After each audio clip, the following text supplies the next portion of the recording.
Selamat pagi menuju siang Bapak Ibu. Sudah pukul 10:49. Apabila Bapak Ibu masih ada yang ingin ditanyakan, silakan bisa langsung disampaikan melalui ruang obrolan saat materi. Adapun Bapak Ibu juga bisa mengetikkan pertanyaan untuk dibacakan nanti pada sesi tanya dan jawab. Oke. Kalau begitu, ini sepertinya belum ada pertanyaan lagi, udah di ruang obrolan. Mungkin bisa langsung ke materi dulu saja kali ya? Oke. Saya lanjutkan ya Bapak Ibu. Semoga masih bersemangat semuanya. Kita lanjutkan sekarang dengan dasarnya sebenarnya. Ini gramatika dan ejaan ini dasar untuk semua penulisan. Saya letakkan di belakang karena menurut saya, apalagi sesuai dengan slogan yang sering kita gunakan ya, berbahasa itu yang baik dan benar. Baik itu sesuai dengan laras bahasa, kita mau menulis apa, sedangkan benar itu sesuai dengan kaidah. Nah, jadi kita pahami dulu apa yang mau kita tulis, baru setelah itu kita pelajari alatnya. Ini adalah alatnya. Sewaktu kita ingin menulis sesuatu, saya ulangi yang saya sudah jelaskan pada hari pertama, kita akan menggunakan satuan-satuan bahasa. Bapak Ibu akan menulis cerita, menulis karya ilmiah populer, menulis esai, menulis apapun dengan menggunakan bahasa. Ada 5 tingkatan yang kita perhatikan sewaktu kita menulis. Yang pertama, kita memikirkan bagaimana cara kita menuangkan pikiran kita dengan lengkap. Ini yang disebut dengan wacana. Wujud wacana yang paling gampang itu yang tadi saya gambarkan. Ketika Bapak Ibu menyusun sebuah cerita, tentukan dulu ini gagasannya apa, kemudian karakternya siapa, kemudian latarnya dan segala macam. Sampai dengan kita bisa merumuskan bagaimana kita menyusun kerangka kalangannya. Itu yang disebut dengan wacana. Ada orang yang ketika menulis harus sistematis. Dia harus membuat dulu rencananya. Saya termasuk orang yang seperti itu. Tapi ada juga yang ketika menulis dia bebas. Artinya dia menulis benar-benar langsung berhadapan dengan kertas, kemudian dia menuliskannya. Ada juga yang seperti itu. Silakan gunakan gaya yang paling cocok untuk Bapak Ibu sekalian. Apa yang saya lakukan ini hanya karena latar belakang saya ya. Latar belakang saya itu adalah orang yang terbiasa dengan rumus. Jadi saya selalu berusaha dengan rumus. Kalau Bapak Ibu tipe orang yang senangnya dengan gaya bebas, silakan saja. Nah, setelah kita membuat kerangka ini, hal berikutnya yang kita lakukan adalah kita berusaha mengelompokkan. Ini yang disebut dengan paragraf, subjudul, dan lain-lain. Kenapa kita harus melakukan pengelompokan terhadap wacana yang kita susun? Pembaca itu berbeda pikirannya dengan kita. Pembaca memiliki keterbatasan konteks. Pemberian subjudul akan membuat pembaca mengetahui konteks. Pemberian paragraf akan membuat pembaca bisa mencerna apa yang kita sampaikan dalam porsi yang bisa mereka telan. Kalau kita bayangkan aja, saya barusan beberapa hari yang lalu tuh membaca sebuah tulisan, judulnya saya lupa. Pokoknya intinya itu bercerita tentang mengapa budaya kita menganggap, mengapa kita mengalami budaya yang ketika melihat selebritas itu saya sangat kagum. Kita sangat kagum. Nah, penulisnya ini memiliki latar belakang akademisi. Jadi walaupun itu bentuknya buku, bukunya itu dibuat dengan paragraf yang sangat panjang. Saya terus terang kesulitan untuk membaca buku itu karena saya harus mencerna satu paragraf yang mungkin lebih dari 1 halaman kadang-kadang. Jadi paragraf usahakan pendek-pendek saja. Berapa ukurannya? Kemarin saya sempat bahas sedikit bahwa sebenarnya tidak ada patokan berapa panjang paragraf yang ideal. Ini bergantung kepada jenis tulisan kita. Kalau Bapak Ibu ingat dari laras bahasa yang paling lentur hingga yang paling kaku, semakin kaku biasanya semakin panjang jumlah kalimat, makin banyak jumlah kalimat di dalam sebuah paragraf. Untuk bentuk tulisan kreatif mungkin sekitar, ini bukan patokan ya, tapi saya pikir antara 3 sampai 5 kalimat per paragraf itu cukup mudah untuk dipahami orang. Lebih dari itu orang makin sulit untuk memahaminya. Hal berikutnya yang kita perhatikan adalah kalimat. Tujuan kita membuat kalimat adalah menyusun kalimat yang efektif. Ketika kita menulis untuk berbagai laras bahasa, pendapat bahwa kalimat yang efektif itu adalah kalimat pendek, itu harus kita hapus dari benak kita. Ya, umumnya memang kalimat yang pendek lebih mudah dipahami daripada kalimat yang panjang. Namun kadang-kadang kalimat panjang melantur tapi disusun dengan rapi, itu menjadi penarik tersendiri bagi orang. Untuk laras bahasa, jurnalistik, kemudian bisnis, ilmiah, dan hukum, mungkin memang kalimat yang pendek-pendek itu lebih mudah dipahami dan lebih baik. Tapi untuk kalimat-kalimat dalam karya kreatif dan karya sastra, kalimat panjang itu juga bukan sesuatu yang diharamkan. Yang keempat yang kita perhatikan adalah kata. Untuk urusan kata ini banyak pertimbangan yang perlu kita lihat ya. Nanti saya akan berikan sedikit pengantar bagaimana memilih kata yang tepat dan serasi. Dan yang terakhir yang kita perhatikan adalah masalah ejaan. Penjelasan dari setiap satuan bahasa ini bakal memakan waktu yang panjang sebenarnya. Tapi karena waktu kita pendek, yang akan saya sampaikan adalah intisarinya. Ini contoh ya, misalnya kalau kita bahas mengenai kalimat. Di dalam ilmu bahasa, pembahasan tentang kalimat ini disebut sintaksis. Kalau di kampus-kampus, sintaksis ini bisa 2 semester. 1 semester lah paling enggak. Terus pembahasan mengenai kata, ini dasarnya sendiri namanya morfologi. Ini kita belajar bagaimana pembentukan kata dan lain-lain. Tapi di luar dari morfologi itu juga ada makna kata, semantik. Kemudian ada juga makna atau arti kata ketika digunakan di dalam sehari-hari. Ini dipelajari di dalam pragmatik. Jadi luas sekali ilmunya. Jadi apa yang saya sampaikan di sini mungkin merupakan sebuah simplifikasi. Jadi saya harap Bapak Ibu cukup maklum ya, sebenarnya topiknya tidak hanya terbatas di sini, apa yang saya bahas hari ini, melainkan juga bisa diperluas. Belum lagi kalau kita bicara masalah gaya bahasa. Saya pernah membuat daftar jumlah gaya bahasa itu yang saya sudah berhasil daftarkan. Saya rencananya membuat semacam buku mengenai gaya bahasa. Saya sudah mendaftarkan ada 70 gaya bahasa yang bisa digunakan. Sewaktu kita membuat karya sastra, salah satu keunggulan yang bisa kita kedepankan adalah masalah gaya bahasa. Metafora, klimaks, anti klimaks, hiperbola, itu semua bisa kita pakai. Jadi ada banyak, ini merupakan bentuk yang sederhana. Itu harap maklum ya Bapak Ibu.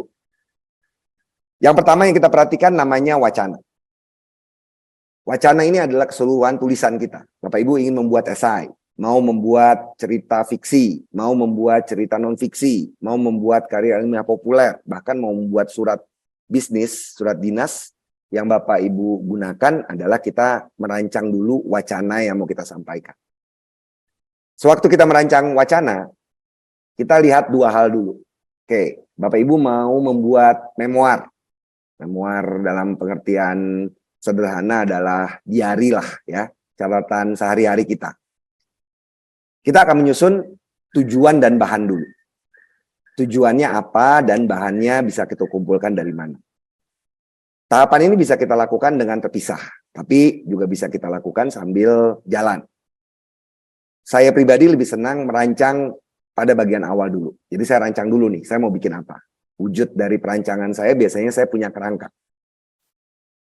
Tentukan dulu gagasannya apa, tujuannya, terus audiens yang kita sasar, menyampaikan sebuah topik tertentu untuk katakan audiens orang dewasa dengan audiens anak kecil itu akan berbeda. Ketika saya menyampaikan materi tentang penulisan untuk Bapak Ibu yang notabene heterogen, tapi rata-rata orang dewasa, caranya akan berbeda dengan ketika saya menyampaikan ini kepada mahasiswa. Audiens itu sangat perlu untuk diperhatikan. Kemudian yang terakhir, yang kerap luput dari perhatian orang adalah apa sih manfaat orang membaca sebuah tulisan? Apa pesan yang mau kita berikan? Apa, kalau saya menyebutnya sisa rasa ya, aftertaste. Sisa rasa apa yang didapat orang setelah mereka membaca tulisan kita. Ini tujuan.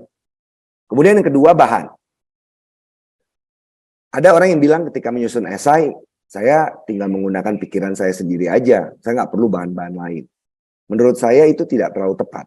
Sebenarnya kan apa yang ada di pikiran kita itu juga muncul karena kita membaca. Karena kita ngobrol dengan orang. Karena kita mengamati.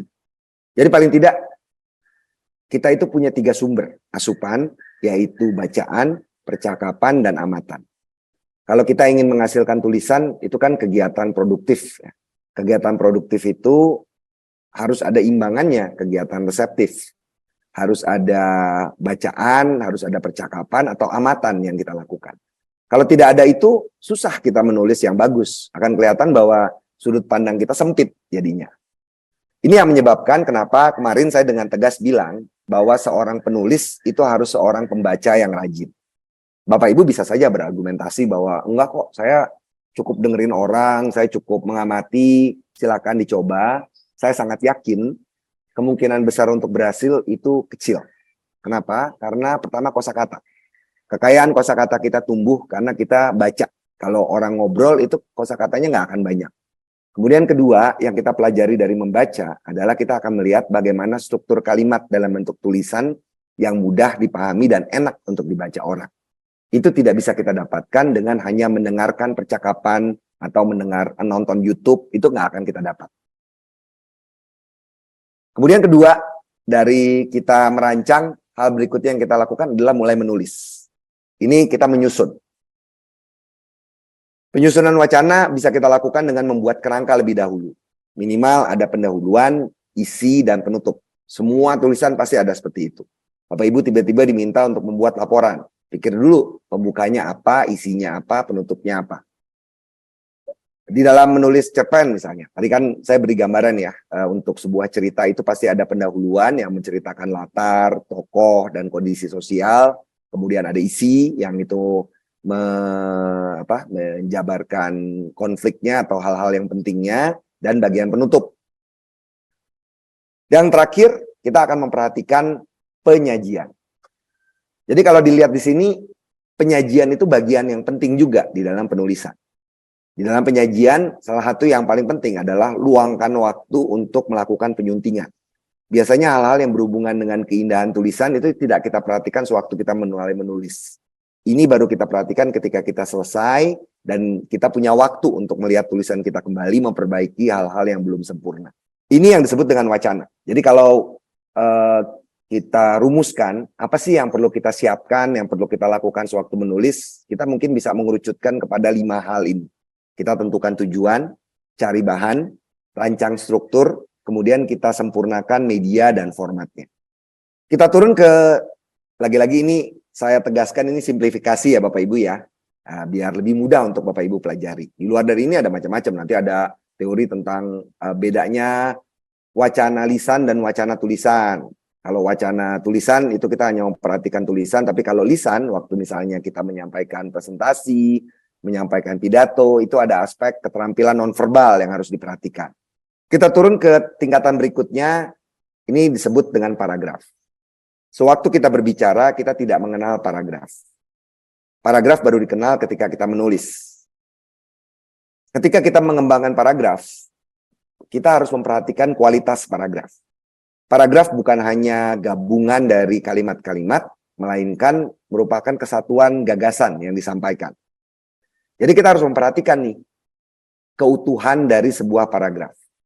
Ada 5 aspek, 5 faktor yang menentukan keutuhan sebuah paragraf. Ada kesatuan, kepaduan, ketuntasan, keruntutan, dan konsistensi. Kita lihat contoh yang saya berikan ini. Ini contoh tulisan ilmiah populer. Kalau Bapak Ibu baca, dari kalimat pertama sudah kebayang apa isi paragraf ini. Aborsi dalam pengertian medis berarti kelahiran janin yang belum dapat mempertahankan hidup. Oke. Topik yang dibahas adalah aborsi. Gagasan utamanya mana? Yang pertama ini gagasan utamanya. Biasanya dalam sebuah karya non-fiksi, gagasan utama terletak pada kalimat pertama atau kalimat terakhir. Atau kedua-duanya. Ini disebut paragraf deduktif yang terletak di awal atau paragraf induktif yang terletak di akhir. Ada juga paragraf gabungan tadi kan. Di dalam tulisan non-fiksi, pendekatan yang bisa dilakukan bertambah. Ada paragraf menyebar namanya. Paragraf penyebar ini inti paragrafnya terletak pada keseluruhan paragraf. Contohnya ketika kita mendeskripsikan sebuah benda atau sebuah tempat. Paragraf deskriptif itu biasanya bentuknya menyebar. Artinya intinya itu bukan hanya pada kalimat pertama atau kalimat terakhir, melainkan keseluruhan paragraf itu menciptakan citra tertentu. Paragraf naratif yang bercerita mengenai kronologi sebuah peristiwa itu juga menggunakan pendekatan menyebar biasanya. Tapi semua paragraf pasti ada satu inti yang ingin dia sampaikan. Yang kedua, ada yang namanya kepaduan. Kepaduan ini ditunjukkan dengan hubungan kalimat yang serasi. Kadang-kadang orang berpendapat bahwa paragraf itu ya hanya merupakan gabungan dari kalimat-kalimat aja ya. Padahal yang namanya paragraf itu harus membuat satu kesatuan tulisan ini menjadi menyatu, membuat orang memahami secara menyeluruh. Apa yang bisa kita lakukan untuk membuat paragraf kita menjadi padu? Ada 4 hal yang bisa diterapkan. Yang pertama, kita bisa mengulang kata yang sama. Ini namanya repetisi. Di sini kita lihat repetisi itu pada kata aborsi, ini kan diulang terus ya. Aborsi dalam pengertian medis, ini yang keduanya aborsi, kita udah tahu tuh ada hubungannya. Jadi ini yang pertama, repetisi. Yang kedua adalah transisi atau konjungsi. Ini menghubungkan kalimat dengan kalimat yang lain dengan bentuk konjungsi. Contohnya di sini, atau keterangan ya. Satu, ini kan kelihatan ya, ada 2 cara aborsi. Satu, nah kelihatan nyambungnya nih. Ini ada 2 cara, dia menyebutkan 1 dan 2. Ini disebut transisi atau konjungsi. Yang kedua, referensi. Merujuk, perujukan. Aborsi dengan sengaja masih terbagi 2. Ini menyebut masih. Kalau masih itu kan berarti di dalam pikiran pembaca, dia tahu kok masih ya. Berarti adalah sebelumnya sudah ada pembagian. Dia akan dengan dengan tanpa disadari berusaha mengingat. Tadi itu dibaginya jadi apa? Oh, tadi sudah dibagi jadi 2. Yaitu tidak sengaja dan yang kedua dengan sengaja. Kemudian yang dengan sengaja itu masih terbagi 2 lagi. Oh, ini hubungannya. Oke. Terus satu lagi yang berbentuk perujukan atau referensi ini, tindakan itu. Setelah waktu kita baca tindakan itu, itunya merujuk kemana ya? Ini berarti abortus provocanus medicinalis. Oh, ini maksudnya. Jadi itu namanya referensi. Itu akan membuat kalimat ini nyambung dengan kalimat sebelumnya. Yang terakhir adalah substitusi. Di sini aborsi yang dianggap sebagai kejahatan adalah aborsi dengan cara kedua. Di sini kita lihat cara kedua mana? Ini kan ada kata 2 ya. Terus aborsi dengan ini berarti terbagi 2. Ini bisa 2 nih orang rujukannya, bisa ke sini, bisa juga ke atas. Tapi yang paling dekat yang ini. Jadi yang yang kejahatan abortus provocanus medicinalis. Kalau dia mau nulis dengan panjang boleh. Aborsi yang dianggap sebagai kejahatan adalah abortus provocatus medicinalis. Boleh. Cuman yang dia lakukan adalah merujuk. Itu substitusi namanya. Mengganti dengan kata lain. Ini cara-cara kita untuk membuat antar paragraf itu nyambung. Kenapa saya sampaikan ini? Ada beberapa penulis yang beranggapan bahwa ketersambungan antara paragraf hanya bisa dilakukan dengan konjungsi antar kalimat. Kalau menurut saya tidak, dan dalam buku-buku teori paragraf juga tidak begitu. Jadi Bapak Ibu tidak harus selalu selanjutnya, kemudian, oleh karena itu hanya salah satu jenis cara untuk menyambungkan hubungan. Itu cara transisi ya. Ada cara lain yang bisa kita tempuh. Jadi nggak harus buat kata hubung pada awal kalimat baru. Bagaimana menghubungkan antar paragraf? Boleh nggak kita menggunakan kata hubung antar kalimat untuk menghubungkan paragraf? Saya belum menemukan buku rujukan yang bilang tidak boleh. Asumsi saya boleh. Yang harus diperhatikan tinggal pemisahan atau pembedaan antara kalimat dan paragraf. Kalimat itu kan membedakan pikiran ya, dalam satu topik tertentu, dalam satu paragraf. Sementara paragraf itu membedakan topik. Jadi boleh saja kita menggunakan mengawali paragraf dengan oleh karena itu. Nah, itu ketika bagian atas itu memberikan alasan, bagian bawah itu memberikan tindak lanjut atau dampak dari alasan tersebut. Boleh aja, menurut saya tidak dilarang. Cara lain untuk menggabungkan antar paragraf itu kita bisa membuat. Jadi pertama menghubungkan antar paragraf itu bisa dengan sama transisi kata hubung. Bisa juga dengan menggunakan referensi. Hal tersebut, gitu. Dari penuturan di atas, kita lihat, nah itu menghubungkan antar paragraf. Yang kita perhatikan jadinya selain menghubungkan antar kalimat, juga menghubungkan antar paragraf. Kemudian hal berikutnya yang kita perhatikan dari paragraf adalah bagaimana kita membuat informasi yang tuntas. Apa yang dimaksud dengan informasi tuntas? Keterangan mengenai gagasan pokok, tadi udah pada bagian pertama ya, kesatuan tadi itu harus ada satu gagasan pokok, itu diuraikan dengan lengkap. Caranya bagaimana? Bisa dengan narasi, penjabaran, bisa dengan deskripsi, dan berbagai pendekatan lain. Kemudian keruntutan. Ini bagaimana kita menyajikan dengan urut. Kita bisa menguraikan, misalnya dalam kasus paragraf ini, dia menyajikan dengan urutan umum ke khusus. Lihat ya, yang pertama dia bahas aborsi. Kemudian yang kedua dia bahas aborsi dibagi dua. Lalu yang kedua, habis itu dia sengaja dibagi dua lagi. Lalu dia menekankan kepada aborsi yang bersifat kejahatan. Itu runtut tuh, dari umum ke khusus. Dan yang terakhir adalah konsistensi.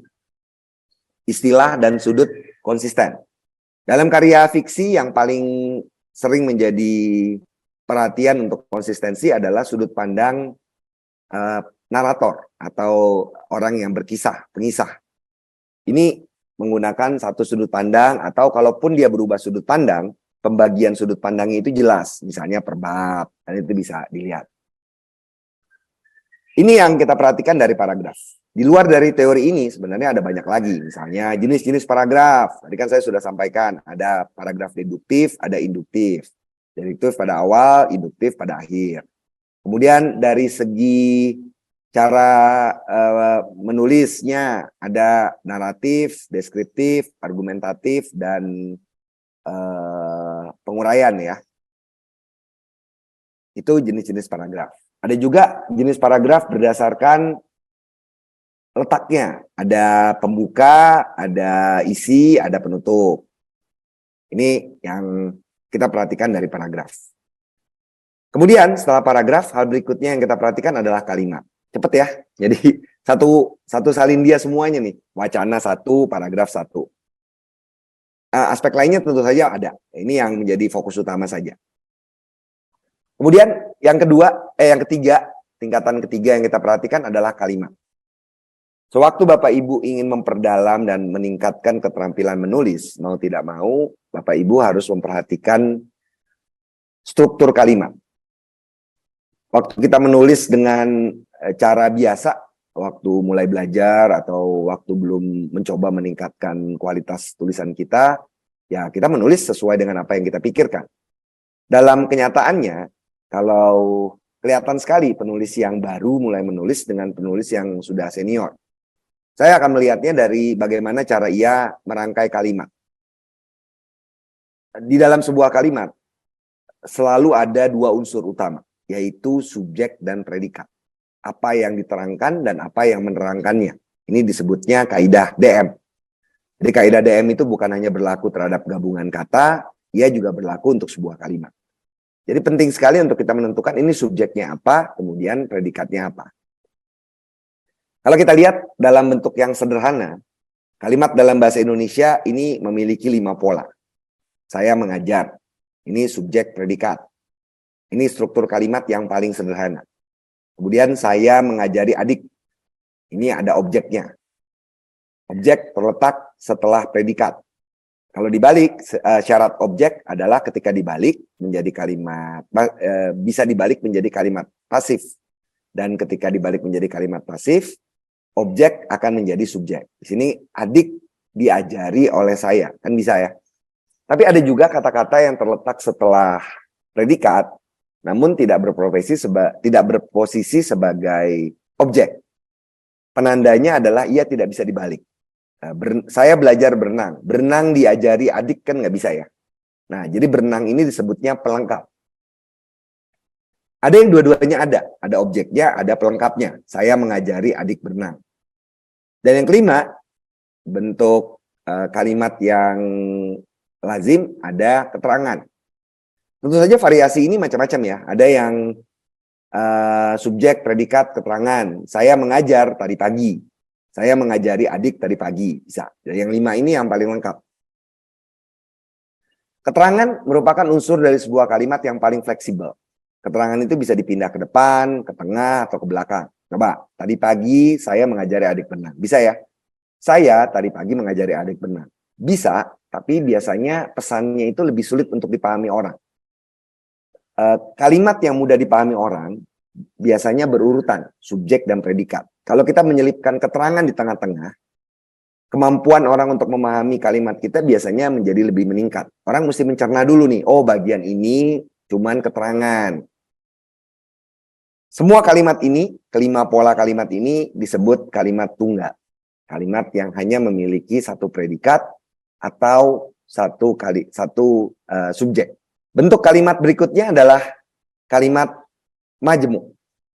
Kalau diperhatikan di sini kalimat majemuk itu ada dua kata ini. Ini termasuknya konjungsi. Dia tidak termasuk subjek, tidak termasuk predikat atau fungsi-fungsi lain. Dia memiliki posisi fungsi tertentu. Kemudian kalau diperhatikan di sini juga sebuah kalimat dari ini kalimat majemuk ini terbentuk dari dua kalimat tunggal. Saya belajar, adik berenang. Bisa nggak? Saya belajar tadi pagi ketika adik belajar tadi siang. Bisa, cuma nggak logis. Karena masa siang dan pagi disamakan. Paling gampang ya saya belajar ketika adik berenang tadi pagi. Kita udah tahu tuh bahwa saya belajarnya pasti tadi pagi. Kalau pakai dan, itu bisa aja. Saya belajar tadi pagi dan adik berenang tadi sore. Karena dan itu hanya menggabungkan. Kalimat yang pertama, itu disebut kalimat majemuk bertingkat. Apa tandanya?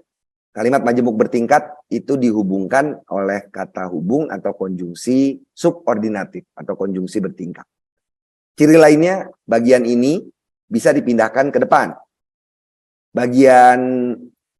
Kedua bagian ini yang depan disebut induk kalimat, yang belakang disebut anak kalimat. Perhatikan bahwa di dalam anak kalimat, kata hubung itu termasuk ke dalam anak kalimat. Jadi waktu kita pindahkan, kata hubungnya akan pindah juga. Coba dibalik, ketika adik berenangnya pindah ke depan. Ketika adik berenang, saya belajar. Bisa ya? Jadi kalimat majemuk bertingkat itu bisa diawali oleh anak kalimatnya. Syaratnya apa? Ketika anak kalimat diletakkan di depan, anak kalimat itu harus dibatasi dengan koma. Ketika adik berenang, koma, saya belajar. Kalimat majemuk kedua yang di bawah. Ini disebut kalimat majemuk setara. Apa bedanya? Kalau yang di atas ini anak kalimat dan induk kalimat, yang bawah ini keduanya berposisi yang sama, setara. Ini ada saya belajar, adik berenang. Salah satu yang bisa kita lihat perbedaan antara nomor 6 dan nomor 7 adalah kalau nomor 6 tadi, bagian belakangnya karena berupa anak kalimat, bisa dipindahkan ke depan kan? Ketika adik berenang, saya belajar. Bisa. Yang bawah bisa nggak? Dan adik berenang, saya belajar. Nggak bisa ya? Jadi kalimat majemuk setara, bagian belakangnya tidak bisa dipindahkan ke depan. Paling yang bisa kita lakukan, ganti urutan. Adik berenang dan saya belajar. Itu bisa dilakukan. Ini contoh dalam dunia ideal ketika kalimat itu sederhana. Dalam praktiknya, kalimat inilah yang menjadi sumber keindahan tulisan. Penulis berlomba-lomba untuk membuat tulisannya menjadi kreatif. Dari struktur utama yang sederhana seperti ini, penulis kemudian akan mengembangkan kalimatnya, membuatnya menjadi lebih puitis, membuatnya memiliki diksi yang menarik. Ini contohnya. Kita bedah yang tadi sudah kita bedah aja ya. Ini paragraf pembuka dari Dewi Lestari. Nah, sekarang tadi Bapak Ibu sempat lihat ada warna-warni. Nah, sekarang paham konteksnya ya. Warna-warni ini menunjukkan unsur-unsur kalimat. Beginilah ketika seorang editor melihat sebuah tulisan. Bapak Ibu mungkin melihat tulisan warnanya hitam semua. Tapi begitu editor baca, mata editor itu akan berusaha mengamati ini subjeknya mana ya, predikatnya mana ya. Yang buat editor pasti akan merasakan ya apa yang saya sampaikan ini. Editor itu pasti akan berusaha melihat ini tulisannya udah benar belum. Bagaimana cara kita menilai tulisan benar atau tidak? Hal yang pertama bisa kita lakukan adalah melihat kelengkapan unsur kalimat.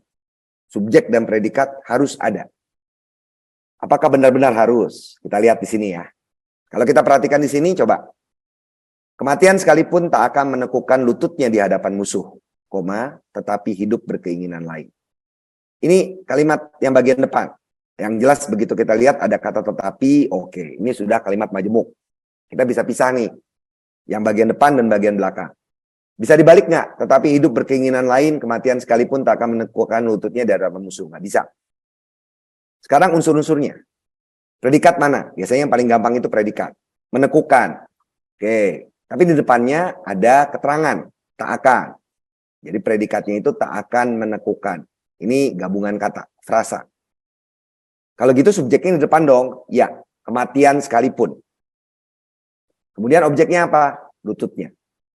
Bagian yang belakang apa? Keterangan. Dengan pengetahuan ini, sewaktu kita melakukan penyuntingan mandiri, swasunting, Bapak Ibu kemudian bisa mengubah struktur kalimat. Boleh nggak kita bolak-balik? Boleh. Bisa. Di hadapan musuh, kematian sekalipun tak akan menekukkan lututnya. Dibuat pasif boleh nggak? Boleh. Lututnya tak akan ditekukan oleh kematian sekalipun. Tapi itu pilihan penulis. Yang penting penulis harus memahami struktur kalimat yang dia buat. Ini strukturnya apa? Aktif. Kalimat aktif. Tetapi hidup berkeinginan lain. Hidup itu adalah subjek, kemudian berkeinginan predikat. Lain itu apa? Lain objek bukan. Letaknya setelah predikat. Enggak. Lain. Karena nggak bisa menjadi kalimat pasif kan. Lain diingini oleh hidup. Kan nggak bisa. Ini adalah pelengkap. Kalimat kedua. Pada sisa napasnya yang tak banyak lagi, pintu kematian malah mengungkap kenyataan pahit yang selama ini ia sangka. Mana predikatnya? Malah mengungkap. Kemudian subjeknya apa? Pintu kematian. Objeknya apa? Kenyataan pahit yang selama ini ia sangkal. Dibalik boleh nggak? Kenyataan pahit yang selama ini ia sangkal malah diungkap oleh pintu kematian. Itu inti kalimatnya. Lalu pada sisa napasnya yang tak banyak lagi itu apa? Itu keterangan. Bisa diletakkan di depan, bisa diletakkan di belakang. Ketika diletakkan di depan, kita dapat memberikan koma. Perhatikan ya, kalau untuk anak kalimat, ketika di depan dia harus diberi koma. Tapi kalau keterangan, boleh pakai koma, boleh tidak. Saya menganjurkan pakai koma, terutama kalau keterangannya panjang, untuk memisahkan dengan bagian lain. Kalimat kedua beres. Sekarang kalimat ketiga. Bapak Ibu nggak pernah ya melakukan ini ya, kalau membedah sebuah tulisan. Seorang penulis yang baik harus paham tata bahasa lah. Karena kekuatan dia kan adalah bagaimana dia mengatur tata bahasanya. Kita sebagai penutur Indonesia biasanya memahami tata bahasa kita secara otodidaktis. Namun yang perlu kita lakukan ketika ingin naik kelas, kita tingkatkan keterampilan kita dengan belajar dengan lebih sadar. Kalau Bapak Ibu sebagai seorang penulis ketika ditanya ini subjek predikatnya mana dan bisa menjelaskan kan enak kan? Musuh terbesarnya merupakan satu-satunya pilihan tersisa. Coba lihat di sini. Musuh terbesarnya itu subjek. Merupakan predikat, satu-satunya pilihan tersisa pelengkap. Begitu ketemu kalimat 4, kita bengong. Aduh, kalimat 4 ini subjek predikatnya mana? Nggak ada. Ini kalimat minor. Kalau mau dipanjangkan, bentuk formalnya adalah musuh terbesarnya merupakan satu-satunya jalan. Jadi dia mengulang nih subjek dan predikat yang di depan. Kenapa bisa melakukan ini? Karena ini sastra. Sastra memiliki lisensi puitis. Boleh. Dewi Lestari lo yang nulis, nggak mungkin dia salah. Ya paling tidak nggak mungkin editornya salah. Tapi dia dengan sengaja memilih bentuk kalimat minor untuk membuat pendekatan, membuat kalimatnya menjadi lebih kuat. Kalau dia buat dengan panjang, dia akan buat gini. Musuh terbesarnya merupakan satu-satunya pilihan tersisa dan satu-satunya jalan. Itu yang dia bisa lakukan. Tapi ya, dia membuat seperti ini, pembaca akan memahami bahwa subjek predikatnya yang di depan, musuh terbesarnya merupakan. Jadi ini contoh pelanggaran bahasa. Nah, saya tekankan ya, kan tadi saya bilang lisensi puitis. Inilah salah satu perwujudan lisensi puitis. Kalimat minor diizinkan, tapi jangan banyak-banyak. Itu menunjukkan bahwa kita tidak terlalu terampil untuk berpikir. Nomor 5. Siang itu di kota Jakarta, di gedung warisan zaman kolonial yang telah direnovasi menjadi rumah pemenangan. Aduh, panjang banget keterangannya ya. Intinya apa sih? Yuda mengibarkan bendera putih. Kan intinya itu. Tapi ini karya sastra. Coba kita bacain. Indah kedengarannya. Ya, subjektif sih. Cuman kalau kita baca, siang itu di kota Jakarta, di gedung warisan zaman kolonial yang telah direnovasi menjadi rumah pemenangan, panjang, cuman indah. Itu bisa dibuat. Kalau mau pendek ya coba. Siang itu di Jakarta, Yuda mengibarkan bendera putih. Lugas banget. Waktu menulis karya ilmiah boleh. Tapi waktu menulis karya sastra, yang kita perhatikan adalah keindahan tulisan kan. Kalau kita lanjutkan, berapa jumlah kata dalam setiap kalimat? Dalam satu paragraf 5 ya berarti ya. Ini Bapak Ibu biar dapat gambaran berapa jumlah kalimat dalam sebuah paragraf. Di sini 5. Cuman bukan berarti bahwa harus selalu 5. Jumlah kata dalam kalimat berapa? Ada yang 14, ada yang 18, ada yang 6, ada yang 2, ada yang 20. Intinya, panjang kalimat dalam sebuah karya sastra itu bebas. Dan sebaiknya jangan monoton. Usahakan untuk membuat kalimat itu panjangnya berbeda-beda. Sama seperti waktu kita mendengarkan musik, lirik lagu itu kan panjang pendeknya berbeda ya. Kalau kita mendengarkan lagu yang ritmenya sama terus, lagu itu akan menjadi monoton. Tapi waktu kita mendengarkan lagu yang kadang-kadang panjang, kadang-kadang pendek, lalu kadang-kadang naik, kadang-kadang turun, itu kita akan merasakan keindahan. Demikian juga dengan kalimat. Kalimat kita ibaratkan seperti musik. Buatlah panjang paragraf tidak sama, buatlah panjang kalimat menjadi tidak sama, dan kita akan bisa mencapai keindahan. Ini dari banyak teori seperti itu. Setelah kalimat, yang perlu kita perhatikan berikutnya adalah kata. Cepat ya, kalimat seolah-olah gampang, tapi teorinya sebenarnya banyak. Ini kalau Bapak Ibu tertarik, ada di Tata Bahasa Baku Bahasa Indonesia, ada 2 bab. Yang satu judulnya kalimat, yang kedua judulnya adalah hubungan antar kalimat. Ada 2 bab tuh di buku Tata Bahasa Baku. Kalau mau belajar teori linguistiknya, nama ilmunya sintaksis. Sama, pasti nanti akan diajarkan bagaimana caranya membuat apa saja unsur-unsur kalimat. Lalu apa kalimat majemuk dan apa kalimat sederhana. Yang diajarkan juga itu. Tapi intinya yang saya sampaikan di sini. Ketika kita menulis, sewaktu kita ingin meningkatkan kualitas tulisan kita, tentu saja kita harus wawas, harus mindful terhadap apa yang kita tulis. Cara kita untuk wawas terhadap tulisan kita adalah menyadari persis. Ini kita menulis ini, subjeknya ini, predikatnya ini. Jadi nggak hanya berdasarkan perasaan. Setelah kalimat, hal berikutnya yang perlu kita dalami, tenang aja, nggak usah stres. Bukan berarti harus jago langsung kalimat. Ini juga bisa kita rasakan sambil jalan. Itulah gunanya kenapa Bapak Ibu itu harus rajin membaca. Begitu kita baca, kita akan lebih bisa membedah sebuah tulisan kan. Bayangkan kalau berbicara. Waktu hanya mendengarkan sebuah pembicaraan, Bapak Ibu itu kemungkinan tidak bisa menangkap ini subjeknya mana, ini predikatnya mana, apakah kalimatnya ini merupakan kalimat majemuk atau kalimat tunggal. Kemungkinan besar kita nggak akan bisa menangkap. Tapi kalau dalam bentuk tulisan, kita punya waktu untuk membedahnya. Berikutnya yang kita perhatikan adalah kata. Udah turun nih.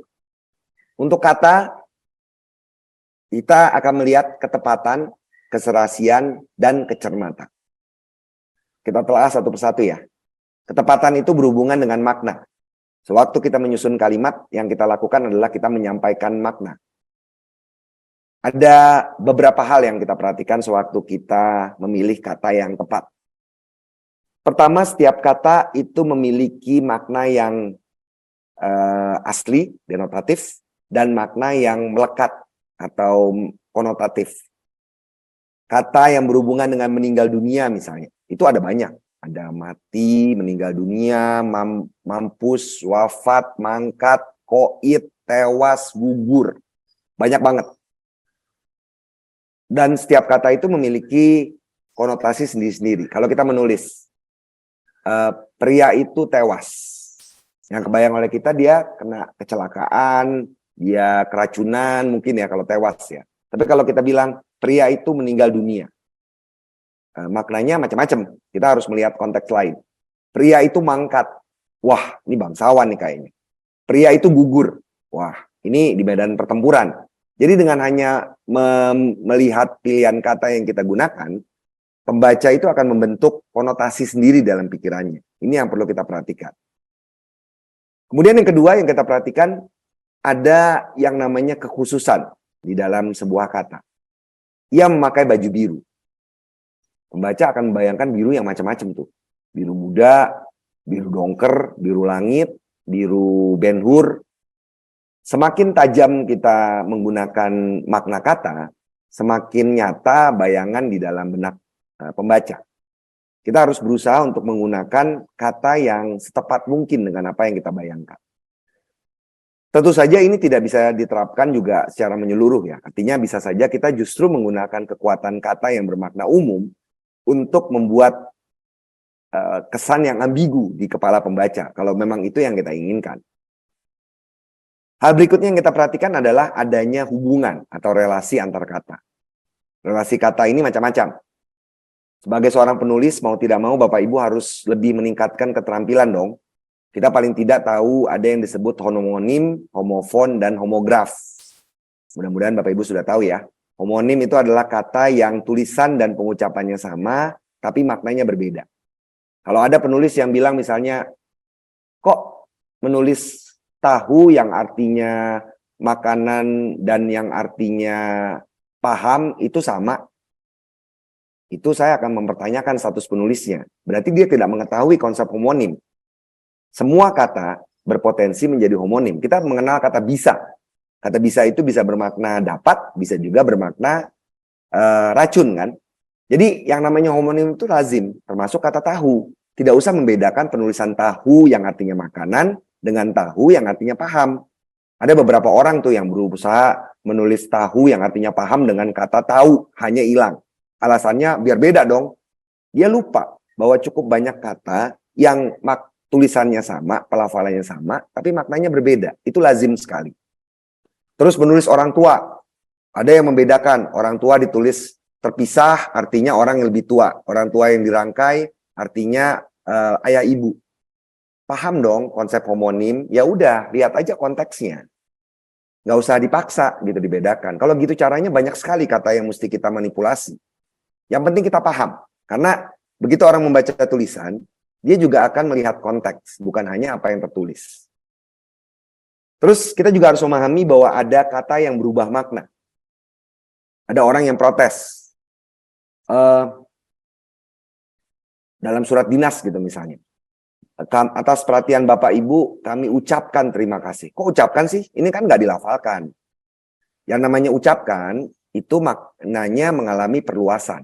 Perluasan itu bukan hanya terjadi pada kata mengucapkan ya, ada banyak kata lain. Tapi kalau kita lihat dalam mengucapkan, yang terjadi adalah dari tadinya mengucapkan itu pasti lisan, maknanya meluas menjadi menyatakan. Menyatakan atau menyampaikan itu juga masuk mengucapkan. Kemudian juga kalau kita lihat misalnya kata menulis. Kamu lagi apa? Lagi nulis. Hah, kok nggak nulis? Itu nggak pakai pulpen, pakai mesin tik, harusnya mengetik dong. Nggak bisa juga kan kita bilang itu. Saat ini yang disebut menulis adalah memproduksi sebuah tulisan. Perkara tulisan itu dibuatnya dengan mesin tik, dibuatnya dengan tangan, atau bahkan dengan alat pendikte. Sekarang sudah ada tuh alat yang kita cukup ngomong, habis itu dia langsung menuliskan. Apakah itu disebut menulis? Menurut saya iya. Menulis juga, karena wujud nyatanya nanti adalah tulisan. Tidak bisa sempit pikiran kita. Kita harus membayangkan bahwa makna kata itu bisa berubah sesuai dengan perkembangan manusia. Apalagi kalau kita sudah bicara masalah metafora. Itu juga beda lagi urusannya. Lalu setelah itu yang kita perhatikan adalah keserasian. Kalau tadi makna, sekarang yang kita perhatikan adalah bagaimana sebuah kata itu melebur maknanya di dalam kalimat. Ada perhatian terhadap bentuk. Bentuk kata ada yang kata dasar, ada kata turunan. Misalnya kata fokus. Coba kita lihat, fokus itu kelas katanya apa? Kata benda. Jadi waktu kita ingin membuat sebagai predikat, biasanya yang dijadikan predikat itu kata kerja. Jadi yang kita gunakan adalah berfokus. Ia sedang berfokus untuk membuat pekerjaannya, menyelesaikan pekerjaannya. Bisa saja kita tulis ia sedang fokus. Tapi secara gramatikal, secara keserasian dalam kalimat, bentuk fokus tidak cocok di sana. Harusnya kita pakainya berfokus. Nah ini contohnya untuk yang bentuk. Kemudian beberapa kata itu memiliki pasangan. Sesuai pasangannya dengan. Bergantung pasangannya pada. Ini yang kita perhatikan sewaktu kita menulis. Lalu kita juga memperhatikan konteks dan gaya bahasa. Konteks ini ragam. Paling kelihatan adalah sewaktu kita menulis dialog. Setiap dialog itu pasti memiliki ciri khas. Dan apa yang pilihan kata yang kita gunakan di dalam dialog seorang karakter itu harus sesuai dengan citra yang kita tumbuhkan bagi karakter tersebut. Ini yang disebut dengan konteks pilihan kata. Narator di dalam narasinya itu akan menggunakan bahasa yang dipahami oleh semua kalangan pembacanya. Biasanya itu adalah bahasa standar atau bahasa baku. Namun karena misalnya tadi kan ada pertanyaan ya, saya lupa memberikan pengecualian. Ya kalau memang tujuan pembaca kita adalah hanya golongan yang memahami bahasa anak Jaksel misalnya, boleh saja kemudian novel kita narasinya ditulis dengan bahasa anak Jaksel. Boleh. Tapi biasanya kan kita inginnya tulisan kita itu bisa dibaca oleh siapapun kan. Jadi gunakanlah bahasa standar waktu menyusun narasi. Kemudian gaya bahasa. Menurut saya kalau ingin menulis fiksi atau menulis kreatif, cobalah luangkan waktu untuk mempelajari gaya bahasa. Gaya bahasa ini adalah cara kita untuk memperluas jangkauan tulisan kita. Ada cukup banyak gaya bahasa dan buku yang sayangnya, buku mengenai gaya bahasa yang terbitan sekarang itu saya tidak menemukan.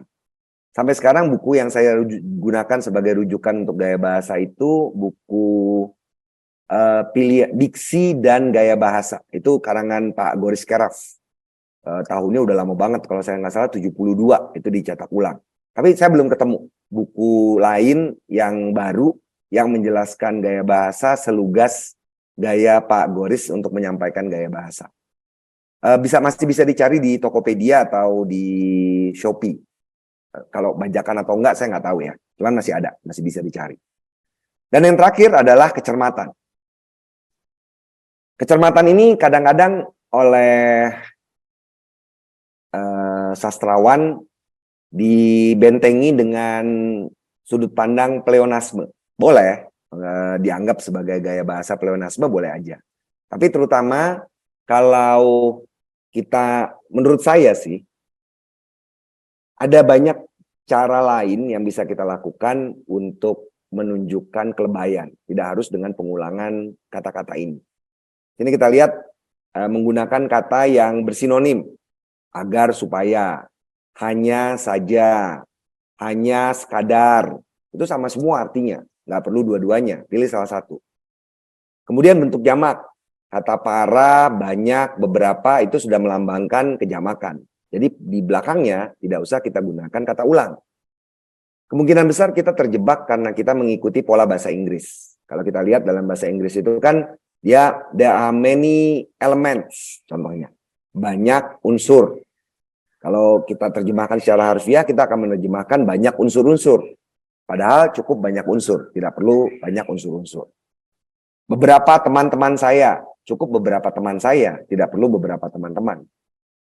Lalu intensitas, nah ini yang sering dianggap sebagai pleonasme nih. Sangat besar sekali, cukup sangat besar atau besar sekali. Lalu kesalingan, saling tukar-menukar, cukup saling tukar atau tukar-menukar. Dari segi struktur juga ada beberapa struktur yang sudah terkandung di dalam sebuah kata. Misalnya kata favorit. Kata favorit itu sudah mengandung makna paling. Jadi bentuk terfavorit itu aneh. Paling-paling favorit. Untuk memastikan bahwa pilihan kata kita benar, buka KBBI. Lihat makna katanya apa. Ini contoh lain. Kita juga bisa membuat penyederhanaan. Melakukan analisis. Itu bisa kalau kata melakukan, ketika objeknya itu bisa kita bentuk menjadi kata kerja, kita gunakan bentuk kata kerja dari objeknya aja. Melakukan analisis itu menganalisis. Melakukan penelitian, meneliti. Melakukan penyelidikan, menyelidiki. Kan bisa. Nah, ini salah satu bentuk bagaimana cara kita menyederhanakan struktur. Kelihatannya sederhana ya Bapak Ibu. Saya cuma merangkum ini jadi 3 butir. Ketepatan, keserasian, dan kecermatan. Cuman begitu mulai menulis, aduh itu pertimbangannya luar biasa. Tapi mudah-mudahan ini memberikan gambaran kepada Bapak Ibu. Ketika kita memilih kata, inilah yang kita perhatikan. Ketepatannya, keserasiannya, kecermatannya. Pilihannya jutaan. Dari yang paling sederhana, memilih antara semua dan seluruh. Memilih antara sekali, sesekali, sekali-kali, itu beda maknanya. Memilih antara ikhlas dan rela. Memilih antara cemburu dan iri. Memilih, waduh banyak pusing. ada banyak. Ini yang menyebabkan kenapa kolom bahasa itu tidak pernah sepi. Kalau Bapak Ibu perhatikan semua saat ini, kolom-kolom bahasa itu rata-rata mempermasalahkan pemilihan kata. Sedikit sekali yang mempermasalahkan urusan sintaksis, urusan kalimat, atau urusan paragraf, atau urusan wacana. Kebanyakan yang mempermasalahkan pilihan kata. Kenapa? Karena kata itu banyak sekali. Ada 119.000 saat ini kosakata bahasa Indonesia yang ada di KBBI. Dan variasi pemilihan kata di dalamnya itu banyak sekali. Habis itu kita masuk ke tataran yang terakhir. Bayangkan dalam waktu 1 jam kurang ya, Bapak Ibu sudah menjelajahi mulai dari wacana, paragraf, kalimat, dan kata. Padahal kalau masuk kampus, itu masing-masing tiap-tiap topik itu 1 semester sendiri. Kita lihatnya yang praktis saja ya. Tentu saja saya banyak sekali membuat penyederhanaan. Jadi harap maklum. Sekarang kita masuk ke ejaan. Sewaktu kita melihat ejaan ini nama lainnya topografi, ada juga ortografi, yang menyebut ortografi atau topografi. Tipografi, maaf. Tapi pada dasarnya ejaan ini adalah konvensi cara penulisan. Konvensi cara penulisan biasanya berbeda antar negara, antar bahasa. Kita banyak mengikuti kaidah bahasa Inggris. Jadi kalau misalnya kita ada beberapa kaidah ejaan yang tidak kita ketahui, kita bisa coba melirik atau mengintip kaidah di dalam bahasa Inggris.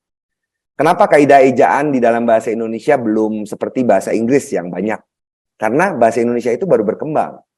Ingat, kita itu kan baru muncul istilah bahasa Indonesia itu tahun 1928, waktu Sumpah Pemuda. Bahkan tepatnya sebenarnya 1926, waktu Kongres Pemuda yang pertama. Dan kita baru dikembangkan secara sistematis tahun 1947, ketika kita memiliki badan bahasa. Sebenarnya penerapan perencanaan bahasa yang dilakukan oleh badan bahasa itu mempercepat perkembangan bahasa kita. Jadi kalau ada orang yang protes misalnya, bahasa nggak usah diatur-atur, biarkan aja seperti bahasa Inggris yang bisa berkembang sendiri. Bahasa Inggris itu berkembang sendiri juga karena sudah mengalami berabad-abad perkembangan. Zaman Shakespeare itu tahun 1600-an, itu bahasa Inggris modern sudah mulai dikembangkan. Jadi ya wajar mereka udah beratus-ratus tahun, kaidah bahasanya, ketajaman maknanya, itu sudah matang.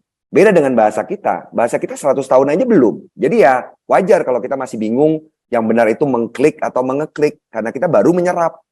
Yang baku ngomong-ngomong mengeklik ya, karena kita mengikuti kaidah bahwa kata yang satu suku kata itu diberi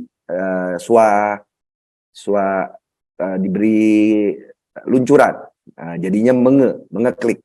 Klaim juga demikian, mengeklaim. Tapi itu muncul karena kita berusaha merumuskan.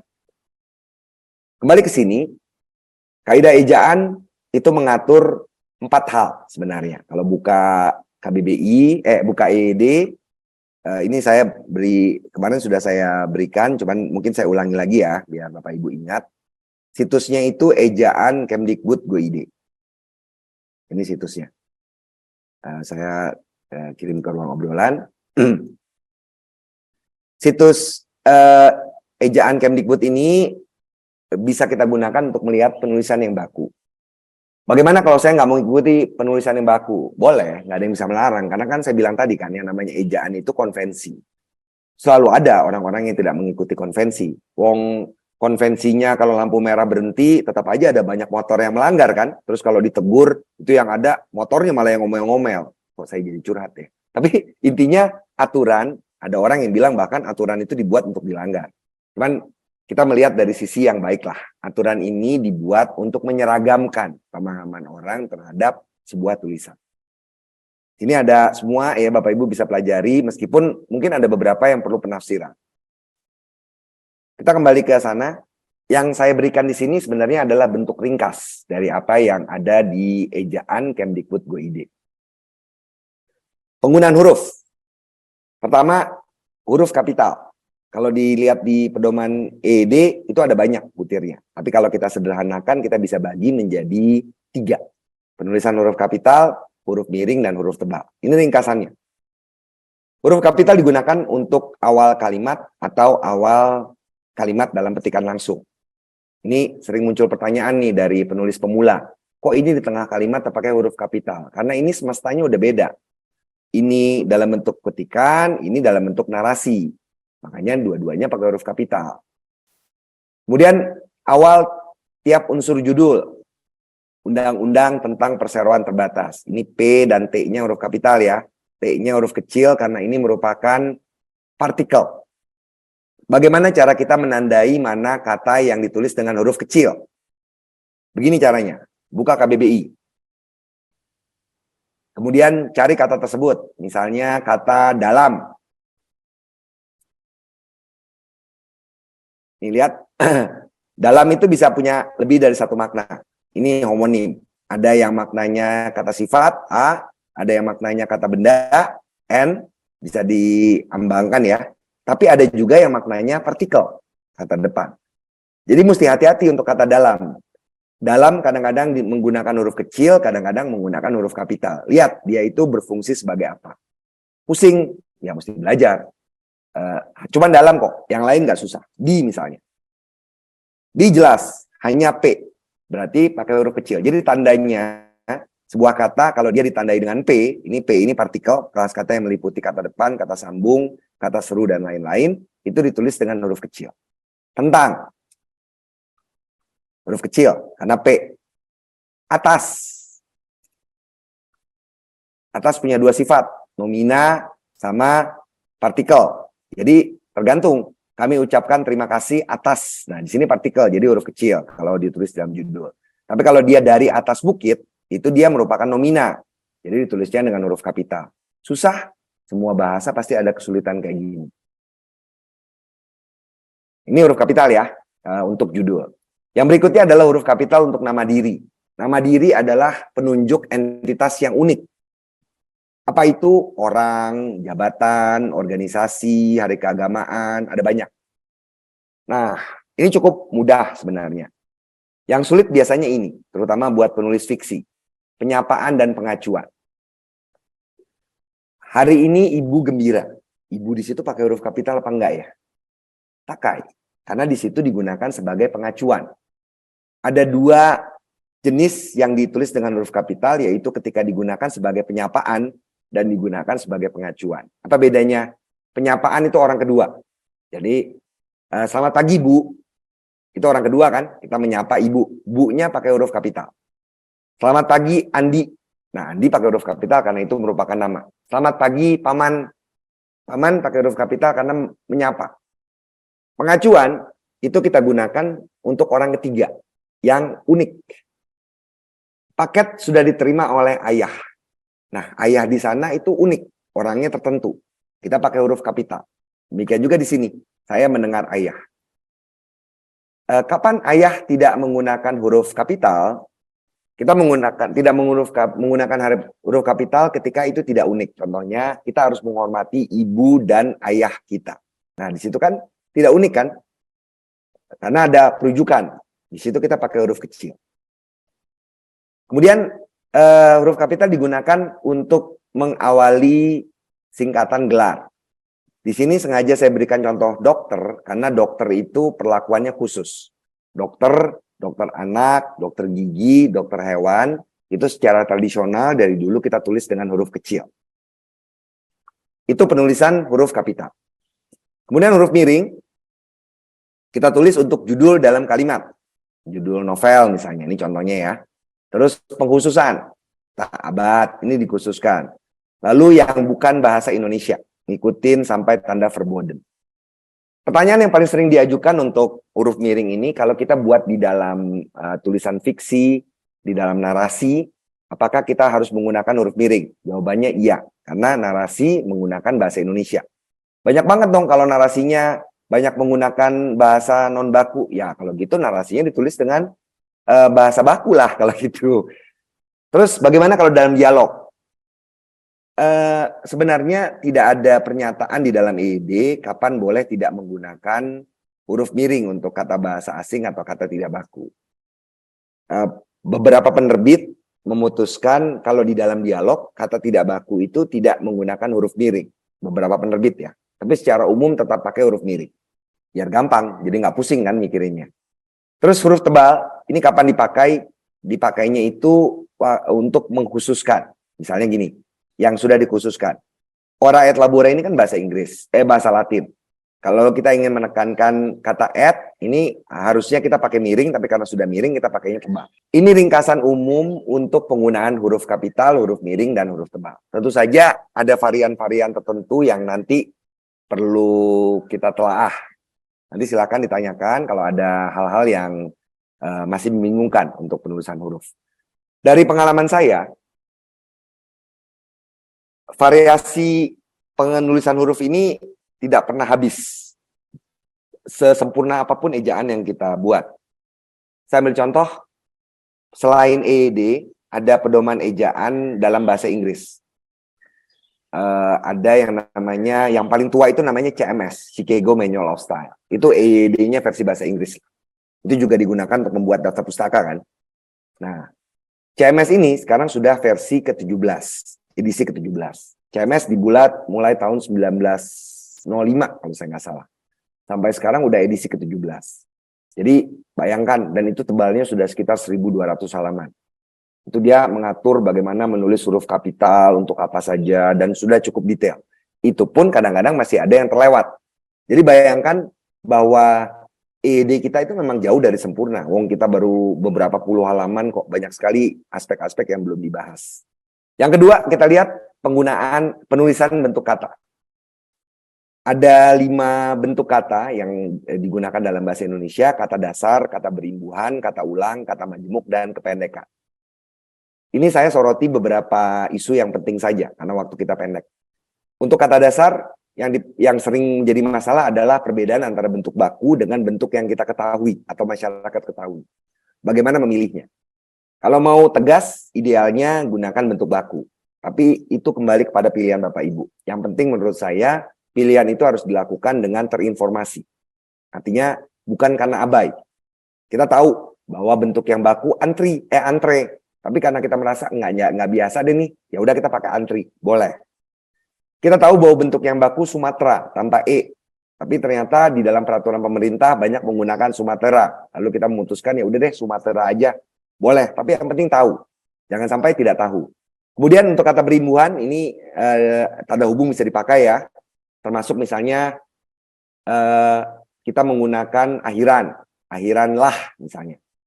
Bukan akhiran, itu sebenarnya klitik. Misalnya Jakartalah yang menjadi tempat. Nah, kalau kita menulisnya Jakartalah tanpa tanda hubung, takutnya orang pikir nama tempatnya Jakartalah. Jadi kalau di situ kita beri tanda hubung boleh. Tapi itu ya opsional ya.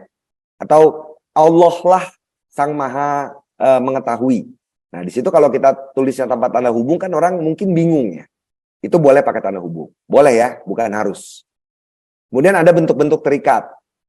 Masih maha, pasca, non, ini ditulis dirangkai termasuk dengan kata turunan. Kelahiran ini kan kata turunan ya. Jadi ditulisnya serangkai. Kalau dengan digabungkan dengan bentuk lain seperti singkatan yang diawali huruf kapital, kita pakai tanda hubung. Kemudian kata ulang. Yang sering jadi masalah untuk kata ulang itu kapitalisasi.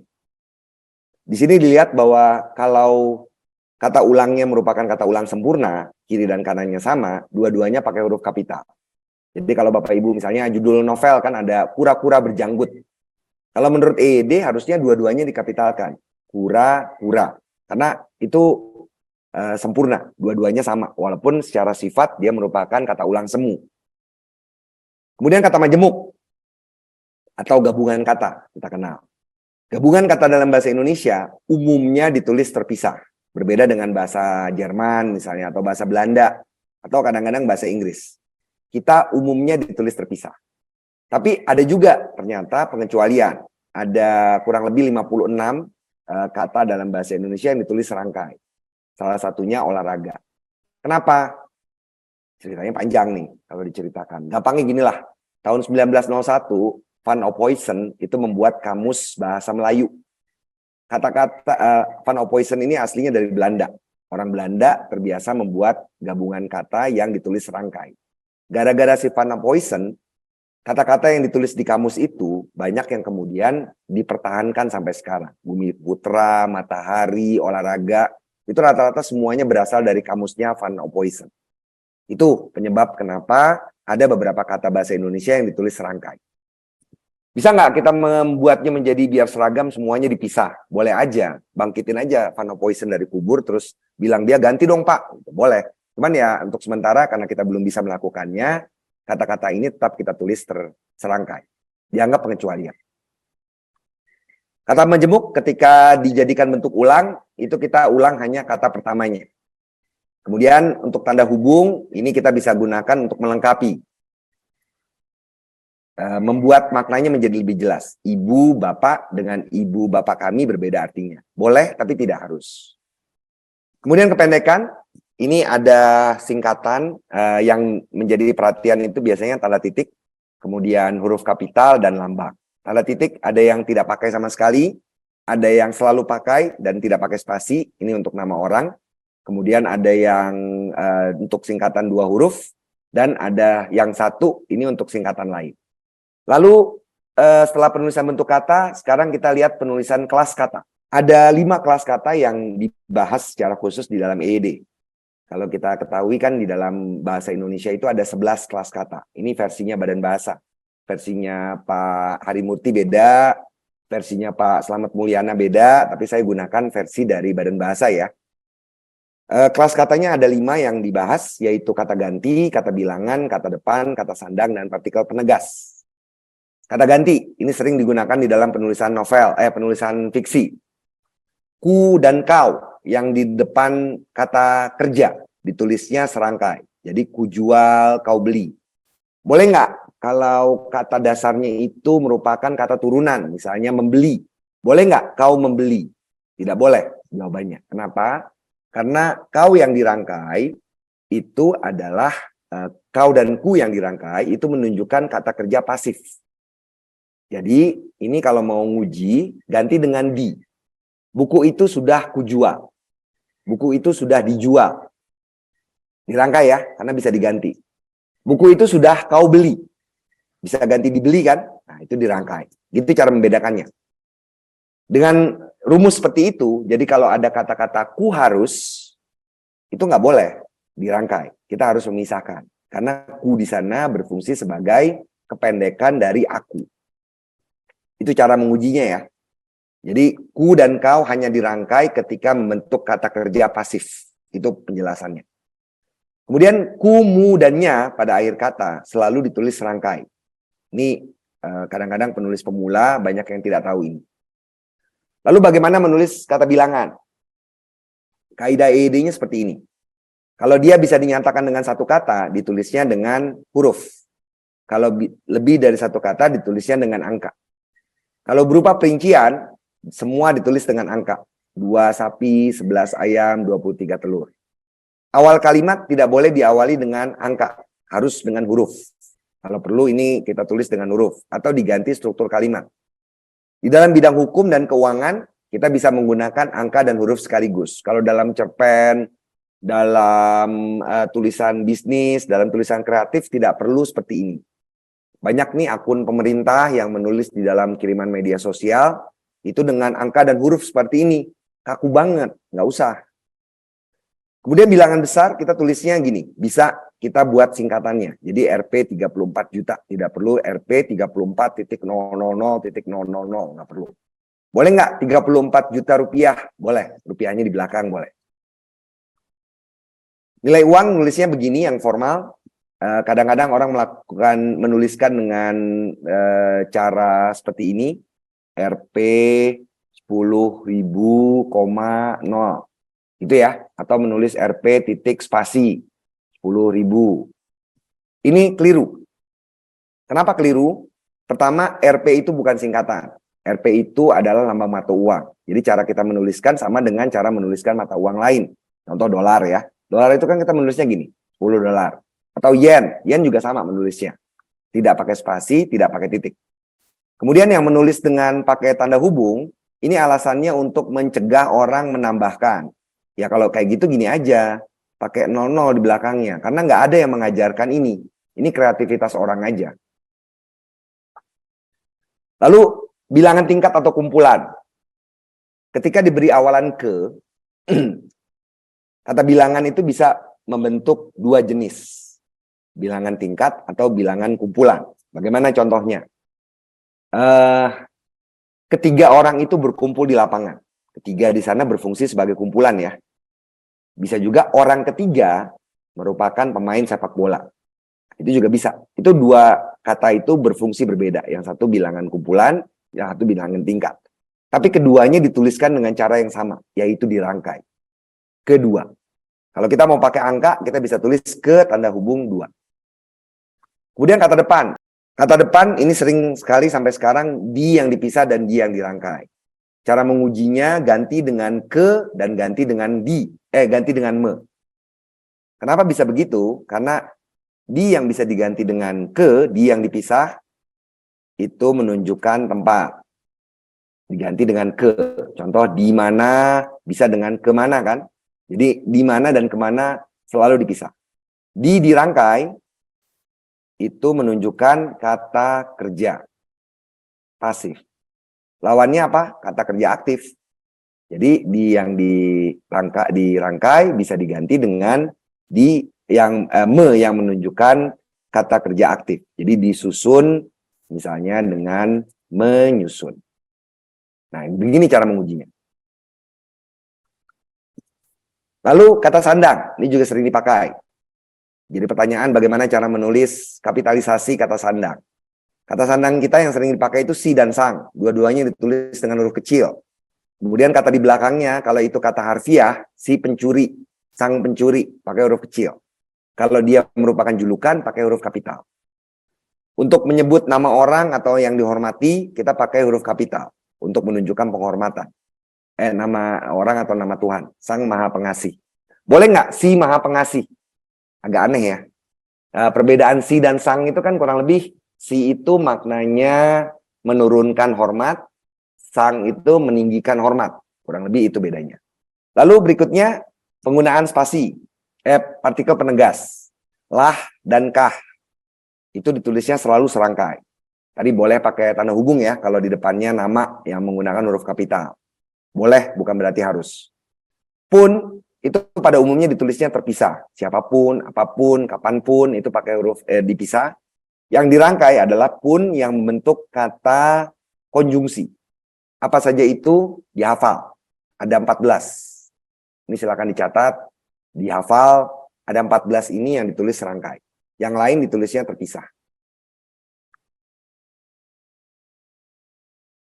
Yang ketiga, jadi aspek pertama penulisan huruf, aspek kedua penulisan kata, aspek keempat adalah penggunaan tanda baca. Ada 15 tanda baca di dalam pedoman EID. Tentu saja ini tidak termasuk tanda baca yang belum diatur ya. Ini ada mulai tanda titik sampai dengan tanda seru. Kita tidak akan sempat untuk menjelaskan satu persatu. Bapak Ibu bisa lihat di ejaan.kemdikbud.id. Tapi kalau diperhatikan di sini ada pola. Ada kelompok-kelompok tanda baca. Pertama namanya tanda baca penutup. Tanda titik, tanda seru, dan tanda tanya. Diletakkan pada tanda baca ini diletakkan pada akhir kalimat. Kemudian kelompok berikutnya adalah tanda baca penjeda. Diletakkan di tengah kalimat. Tanda koma, titik koma, dan titik 2. Lalu ada tanda baca pembatas. Ini diletakkan di tengah kalimat dan bedanya dengan penjeda sama-sama di tengah kalimat. Cuman tanda baca pembatas tidak menggunakan spasi. Kalau tanda baca penjeda setelahnya pakai spasi ya. Tanda baca pembatas tidak. Jadi tanda hubung, tanda pisah, dan tanda garis miring tidak pakai spasi. Kemudian tanda baca pengapit. Penyingkat dulu. Maaf. Ini penyingkat, ini elipsis, apostrof, dan tanda baca pengapit. Tanda petik tunggal, tanda kurung, dan tanda kurung siku. Ini penjelasannya ada di ejaan Kemdikbud. Nanti Bapak Ibu juga bisa menanyakan kalau memang ada yang kurang jelas. Tapi kalau kira-kira bisa diperoleh, mungkin coba dulu cari di ejaan Kemdikbud. Tapi kalau masih belum ditemukan, silakan nanti diajukan pada saat tanya jawab. Dan yang terakhir, mungkin ini pelengkap saja. Saya ingin menunjukkan bahwa tanda baca itu bisa berbeda antara bahasa Indonesia dan bahasa Inggris. Jadi kalau kita beralasan, di bahasa Inggris kok gini, tanda baca bisa saja berbeda antar bahasa. Ini beberapa perbedaan. Pemisah angka, Kalau dalam bahasa Indonesia untuk memisahkan ribuan kita pakai titik, sedangkan untuk desimal kita gunakan koma. Kemudian memisahkan tanggal kita pakai tanda hubung, bahasa Inggris pakai garis miring. Pemisah waktu kita pakai titik, bahasa Inggris pakai titik 2. Petikan tidak langsung, untuk petikan tidak langsung kita titiknya di luar. Kalau bahasa Inggris Amerika titiknya di dalam. Kemudian koma serial, yaitu koma sebelum kata konjungsi untuk butir yang terdiri lebih dari 2, kita pakai koma. Bahasa Inggris Amerika kadang-kadang tidak. Nah, buat orang-orang yang terbiasa dengan bahasa Inggris Amerika, kadang-kadang bingung, kok sebelum dan pakai koma? Nah, ini jawabannya. Jadi memang ada perbedaan antara bahasa Indonesia dan bahasa Inggris Amerika. Bahasa Inggris Britania sama kayak kita kok. Jadi kita nggak aneh sendiri. Bahasa Inggris Amerika justru yang aneh sendiri. Baik, materi 2 hari akhirnya selesai. Mudah-mudahan Bapak Ibu tidak terlalu terganggu dengan suara saya yang agak seksi hari ini ya. Semoga masih bisa ditangkap semua materinya, dan mohon maaf kalau agak cepat karena materinya cukup banyak. Paling tidak yang saya harapkan ini membuka wawasan. Hal-hal yang selama ini mungkin tidak diketahui, paling tidak sekarang jadi diketahui, dan Bapak Ibu bisa menulis dengan lebih baik. Saya kembalikan pada Mbak Nabila, silakan. Baik, terima kasih banyak udah atas semua paparan tentang gramatika tadi, ejaan. Jadi sekarang sudah pukul 12:07 dan ada cukup banyak pertanyaan tadi di ruang obrolan. Pasti. Bagaimana, bagaimana kalau kita istirahat dulu sejenak 20 menit, lalu setelah itu baru menjawab pertanyaan dari Bapak Ibu peserta ujian. Ya, kayaknya kita istirahat dulu Bapak Ibu ya. Sudah lapar, mau sholat juga. Nanti setelah ini kita berkumpul lagi, sama seperti Pak John sampaikan tadi, tidak usah keluar dari ruangan. Ini biar Pak John nggak perlu ngomong, saya udah sampaikan. Kita kembali lagi 12.30 ya, setelah Betul. kalau sempat sholat dan kalau sempat juga makan siang. Baik, silakan Bapak Ibu udah selamat beristirahat.